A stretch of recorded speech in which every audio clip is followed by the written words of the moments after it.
Ever wondered what happened to The Big Lebowski? This 1990s cult classic, a masterpiece of crime, comedy, and existential musings, almost faded into obscurity before becoming a cultural phenomenon. But here's where it gets fascinating.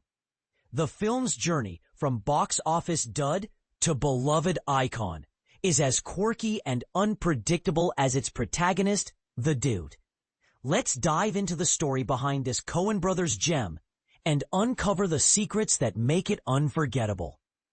Released in 1998, The Big Lebowski follows Jeff Lebowski, aka The Dude, a laid-back Los Angeles bowler who's more interested in White Russians, bowling, and his beloved rug than in holding down a job or maintaining personal hygiene. His life takes a chaotic turn when he's mistaken for a millionaire with the same name, thrusting him into a convoluted conspiracy involving kidnapping, German nihilists, and a star-studded cast including Julianne Moore and Tara Reid.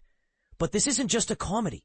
It's a Coen Brothers film, and that means layers of social commentary, absurdity, and a protagonist who's both deeply relatable and utterly unique.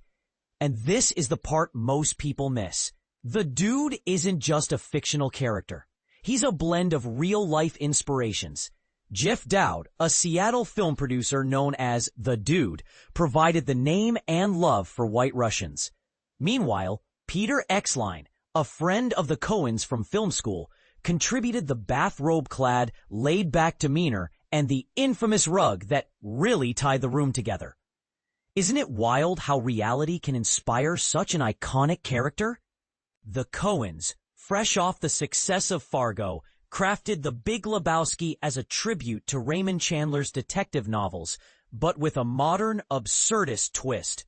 Ethan Coen described it as a story where the hero's mission is deep, complex, and ultimately unimportant. Sound familiar? That's because it perfectly encapsulates the Dude's philosophy on life. Now, let's talk casting. Here's where it gets controversial. Jeff Bridges wasn't the first choice for the Dude. The role was initially offered to Mel Gibson, who reportedly didn't take it seriously. Bridges hesitated too, worried about setting a bad example for his daughters. Thankfully, one of them, a Coen fan, convinced him to take the meeting. The rest, as they say, is history. But here's a question for you. Could anyone else have embodied the Dude's effortless cool and existential apathy as perfectly as Bridges? The supporting cast is equally brilliant. John Goodman's Walter, Steve Buscemi's Donnie, and John Turturro's Jesus Quintana are all unforgettable. Fun fact, Turturro's character was so popular, he got his own spin-off, The Jesus Rolls. But let's be honest, did anyone really ask for that? Despite its polished retro aesthetic, The Big Lebowski was a low-budget affair, shot in real LA locations to save costs. Cinematographer Roger Deakins aimed for a grounded look, contrasting with the film's surreal dream sequences. The result? A visual feast that feels both nostalgic and timeless.